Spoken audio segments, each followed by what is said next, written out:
Ciao amiche, ciao amici! Oggi ho la divisa delle grandi occasioni perché per me questo è un momento bellissimo, importantissimo. Ho finito la sala grande di Hogwarts e vorrei presentarvela. Tra l'altro sono emozionata perché il ragazzo per cui l'ho realizzata non l'ha ancora vista, ha visto solo i work in progress e quindi infatti approfitto per darvi diciamo un'informazione. Se vorrete decidere, insomma, deciderete ecco, di avere una mia creazione, sappiate che io vi aggiorno su tutto e vi mando continui work in progress.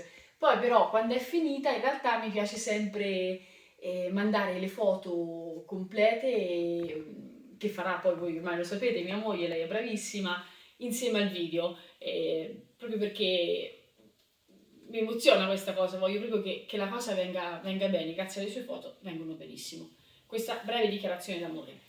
Dopo questa brevissima dichiarazione d'amore, andiamo a scoprire la sala grande e vi mostro tutto ciò che ho fatto di diverso e vi spiego anche perché. Allora, possiamo partire subito da quello che è l'ingresso. Chiaramente vedete che è molto ampio. Perché questo? Perché avevo bisogno di una finestra, chiamiamola, una grande apertura per far sì che si vedesse tutto.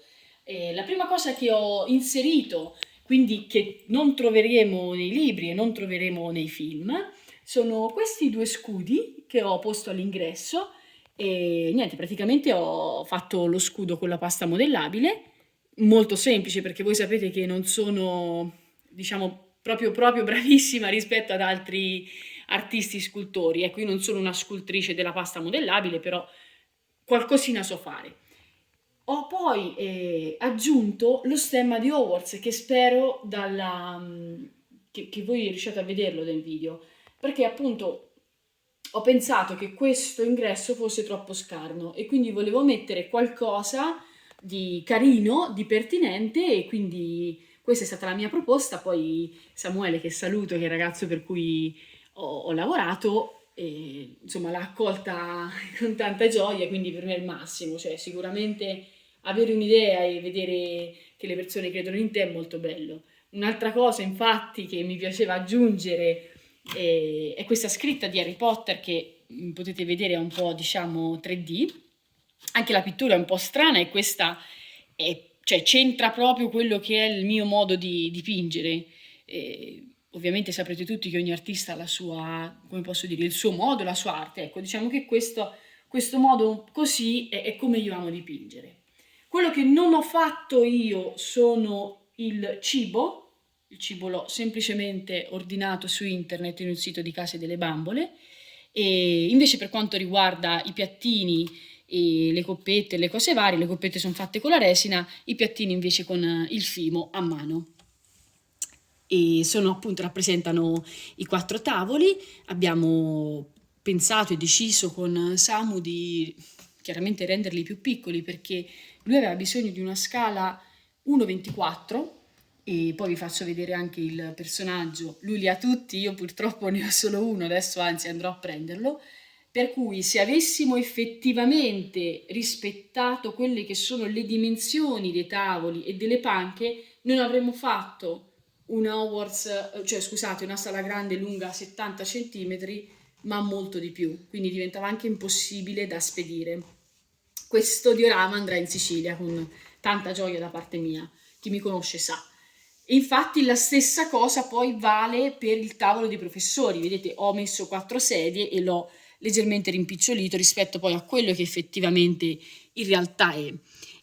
Ecco, vi dicevo, questo è il motivo per cui l'abbiamo dovuto rimpicciolire, perché Samu ha tutte, lui le ha tutte, io ho solo lui purtroppo, queste figure che trovate in tantissimi siti in vendita. Ecco, non so se magari Chiara vuoi inquadrare qui così se qualcuno magari vuole delle info lo vede.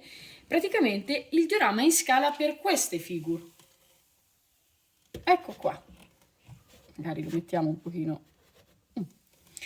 Quindi è tutto, diciamo, proporzionato e fatto apposta per loro. Una cosa che mi è piaciuta tantissimo fare, anche se ho avuto qualche difficoltà, e chi mi conosce in realtà ha visto la storia, è il segnapunti. È fatto a mano, ragazzi. Io ho mischiato alcune tecniche, quindi ho usato vetro, ho usato legno, ho usato plastica, affinché diciamo potesse risultare quanto più simile a quello che poi è nella realtà. Era un dettaglio imprescindibile, quindi la sala ha richiesto circa un mese e mezzo di tempo, di cui possiamo dirlo, sì, un giorno quasi solo per il segnapunti, ecco, perché poi ci sono appunto delle cose che mi occupano più tempo perché non sono all'altezza di fare, non sono proprio in grado di farle. Il segnapunti è andata bene, invece volevo parlarvi del fatto di questi leoni. Avrete visto che i leoni non c'erano, o meglio, ce n'era uno, ma i gargoyle della sala grande per me sono risultati impossibili da fare. Ho provato con svariate tecniche, alla fine erano abbastanza carini quelli fatti con la creta, poi mi si sono rotti e comunque non andavano bene e allora ho ovviato. Questo proprio per dirvi che facendo le cose a mano io non sempre riesco a soddisfare quello che è il progetto originale, cioè a prendere in pieno le cose e farle uguali. Quindi sappiate che spesso, diciamo, do una mia interpretazione, lo rivoluziono un po', proprio perché piuttosto che mettere una cosa che mi è riuscita male, anche se io ci ho provato, preferisco mettere una cosa bella, pertinente, anche se diversa. Questo era già successo, se vi ricordate, chi mi segue probabilmente se lo ricorda, con la sala comune Grifondoro, che anche quella trovate se volete nel mio canale YouTube. Non sapevo fare il lampadario, ho ovviato con altre cose. Quindi ecco, questo sappiatelo. Io niente, vorrei solo dirvi che siccome spesso me lo chiedete, utilizzo tantissimi materiali diversi. Tanto per cominciare, la base, tutto quello che vedete, la parete, questo, lo sentite? È polistirene XPS, un derivato della plastica che straconsiglio per chi vuole iniziare a costruire, ecco, cose. Non prendete mai il polistirolo, questo lo dico sempre. E poi ho usato il legno, questo è legno, pasta modellabile, lo sapete, resina varia anche per fare il fuoco, per fare i simboli, per fare tutte queste finestre, vetro appunto per ciò che concerne il segnapunti e poi non c'è diorama dove io non metta luci a meno che mi venga espressamente chiesto da chi me lo commissiona. Chiaramente io metto sempre le luci danno un'atmosfera incredibile. Adesso in questo momento è giorno, però vi assicuro, chiaramente io l'ho provato di notte è bellissimo. Cioè, puoi avere una sala tutta buia, lo illumini e lui è veramente bello. Quindi consiglio sempre di illuminare i propri lavori.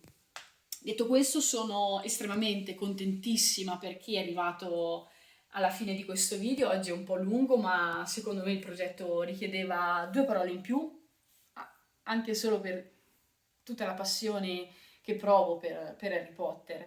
E ringrazio i nuovi iscritti perché cioè, vedo spesso nuovi iscritti, io sono felicissima. Se avete domande, curiosità o anche solo volete dirmi cosa ne pensate, sono contenta tanto di rispondervi.